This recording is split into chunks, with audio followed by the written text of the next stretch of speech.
Olá, mulheres lindas, selvagens, essências divinas. Mais uma vez, é uma alegria estar aqui com vocês, para que possamos mergulhar nesse livro maravilhoso que traz tantos ensinamentos para nós. Então hoje, nesse vídeo, nós vamos ver a segunda história, o segundo conto do capítulo 1. Nós estamos no capítulo 1, que é o uivo, a ressurreição da mulher selvagem. Nós vimos a história de La Loba, mulher lobo, e agora nós vamos ver os 4 rabinos. E mais uma vez, vamos lembrar que é importante que essa história seja ouvida, mas que a gente possa trazer para o nosso interior. O que ela quer nos dizer? O que tem a ver comigo essa história? O que ela está dizendo para mim? Então é importante que a gente traga para o interior, tudo na vida, né? Tudo que acontece com a gente, é importante que a gente traga para dentro de nós. E vamos lá, o que será que essa história tem a ver com a gente, né? Então, os 4 rabinos, eu vou ler, é bem curtinha, e depois a gente comenta. Uma noite, 4 rabinos receberam a visita de um anjo, que os acordou e os levou para a 7ª abóboda do 7º céu. Ali, eles contemplaram a sagrada roda de Ezequiel. Em algum ponto da descida dos Pardes, paraíso para a terra, um rabino, depois de ver tanto esplendor, enlouqueceu e passou a perambular, espumando de raiva até o final dos seus dias. O segundo rabino teve uma atitude extremamente cínica. Eu só sonhei com a roda de Ezequiel. Só isso. Nada aconteceu de verdade.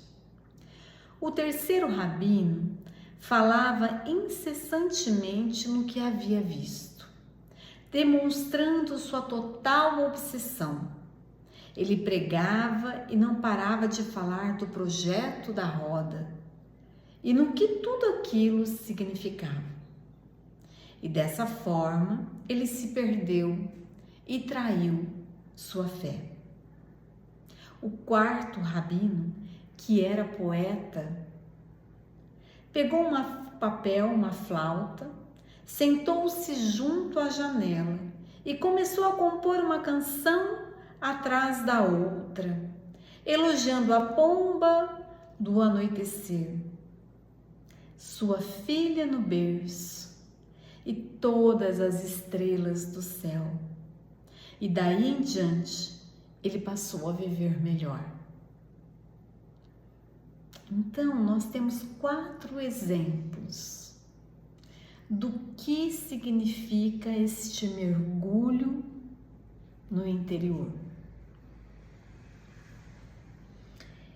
Então, a Clarissa, ela vai falar, né, que aqui ela no comentário, ela fala: quem viu o que na 7ª abóbada do 7º céu não sabemos, mas sabemos sim que o contato com o mundo onde residem as essências faz com que percebamos algo fora do conhecimento normal dos seres humanos e nos preenche com uma sensação de amplitude e de grandeza. Quando nós tocamos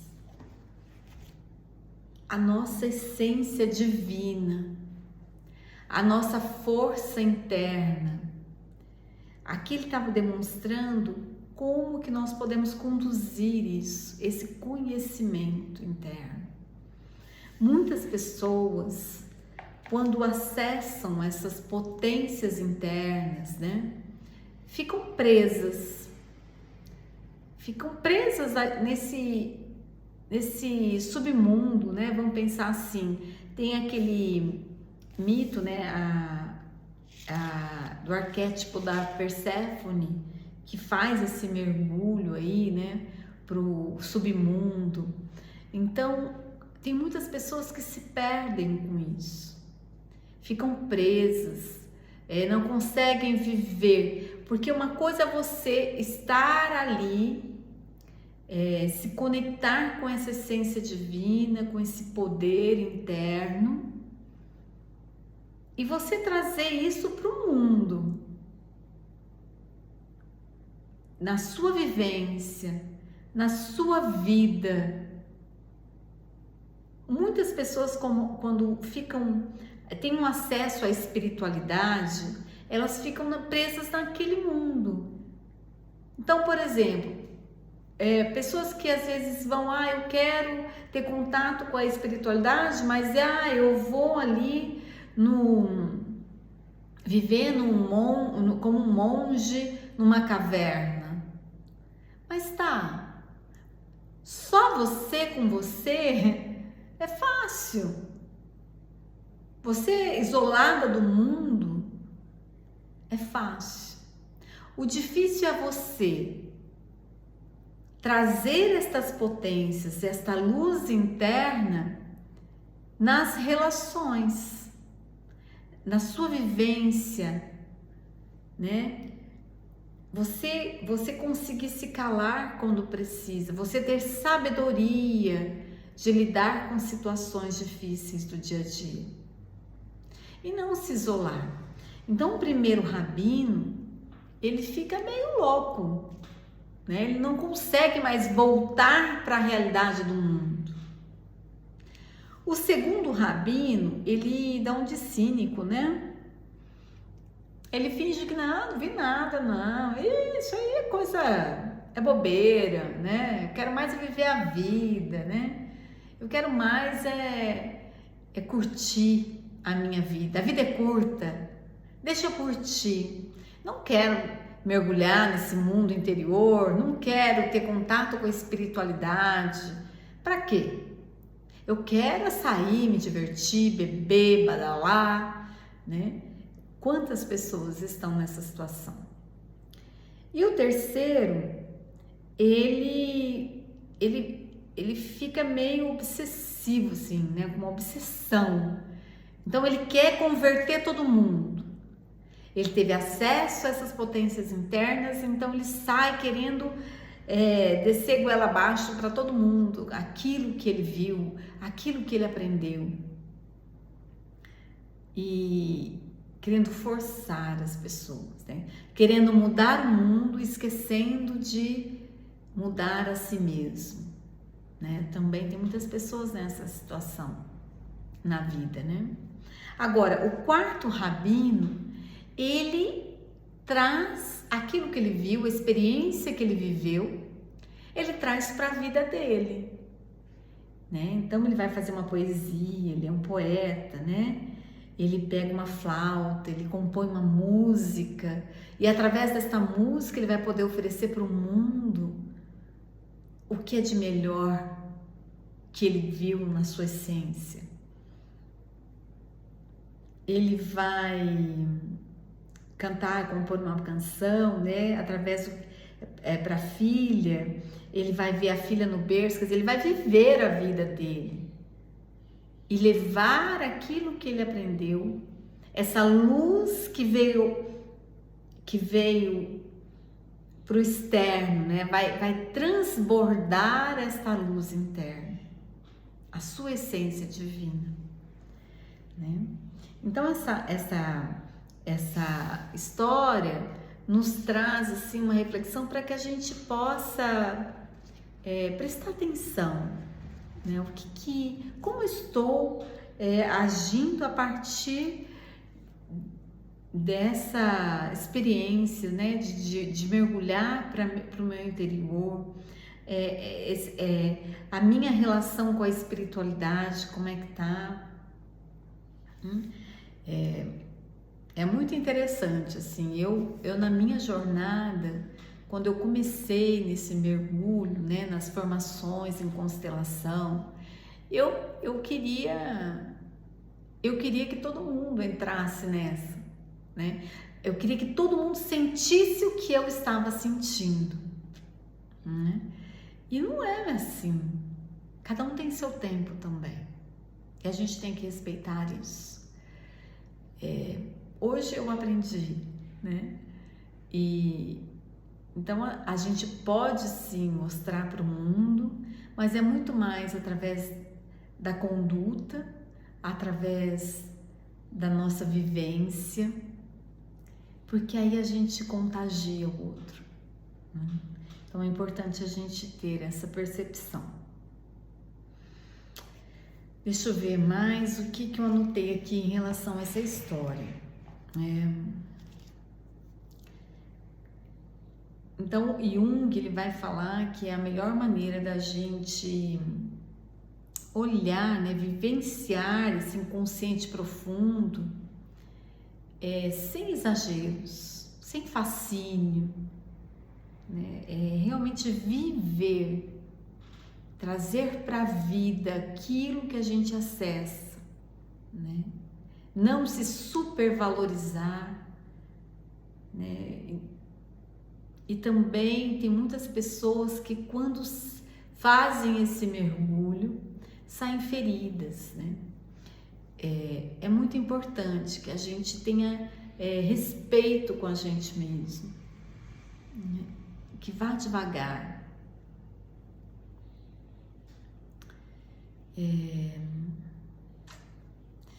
Porque quando a gente acessa, né, essa força divina em nós e a gente consegue transformar, transmutar, né? Porque às vezes a transformação é algo que a gente, quando a gente pega assim, transmutar, como uma lagarta, né, que se transmuta numa borboleta, ela não sabia dessas potências internas dela, que dentro dela tinha essa força, essa coisa linda que é a borboleta. Então, muitas vezes a gente não sabe tanta força, tanta beleza que existe dentro de nós. E a gente fica se arrastando, né, no mundo, como uma lagarta. Mas a lagarta, para ela conseguir essa transmutação, ela precisa se fechar num casulo, ficar ali paradinha, transmutando. Então muitas vezes a gente precisa disso, né? Fazer isso é importante. Vamos lá, outra coisa. Tem uma parte do livro que ela traz também, faz um paralelo com a semente, né? A semente também, quando ela tá ali, sementinha, né? Pequenininha, uma sementinha às vezes não tem a capacidade assim, nossa, dessa pequenininha sementinha vai nascer uma árvore enorme, que vai dar flores, frutos. Só que ela precisa ir para o fundo da terra. Ela precisa ficar ali quietinha, paradinha, para ela poder germinar e apodrecer até a casca. Então nós também precisamos ir para esse deserto da alma, recolher esses ossos, né? Para dar vida a algo novo. Então essa mulher, essa Laloba, ela vive dentro de nós. É a voz do nosso inconsciente, né? É a sabedoria das nossas ancestrais, é a força do feminino que nós carregamos. Essa é a Laloba. E que ela recolhe os ossos, e esses ossos são aquilo que a gente acha que não tem, que está perdido, mas que não está perdido, que a gente tem que sair recolhendo. Quais as nossas potências divinas? O que a gente quer vir à vida, né? Trazer para a vida. O que é importante? E essa canção, né? Que é essa força divina que a gente acessa e traz. Então, ela coloca alguns questionamentos aqui que eu vou deixar para que você faça uma reflexão. O que a Laloba, essa velha que recolhe ossos, o que ela está recriando? Ela é o self da alma, é a construtora da alma. O que ela está fazendo por você?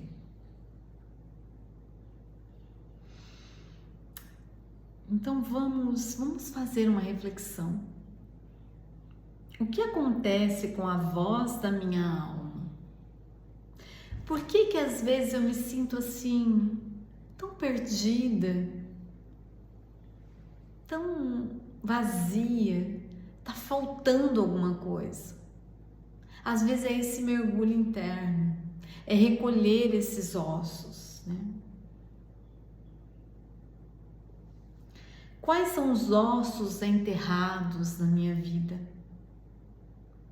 Em que condições está o meu relacionamento com o self instintivo? O que é self? Essa essência divina. Quando foi a última vez que corri livremente, sem amarras, sem me preocupar com aquilo que o outro vai pensar de mim? Como posso fazer com que a vida volte a ter vida? Será que a minha vida não é um monte de ossos perdidos? Então vamos cantar para ressurgir vida.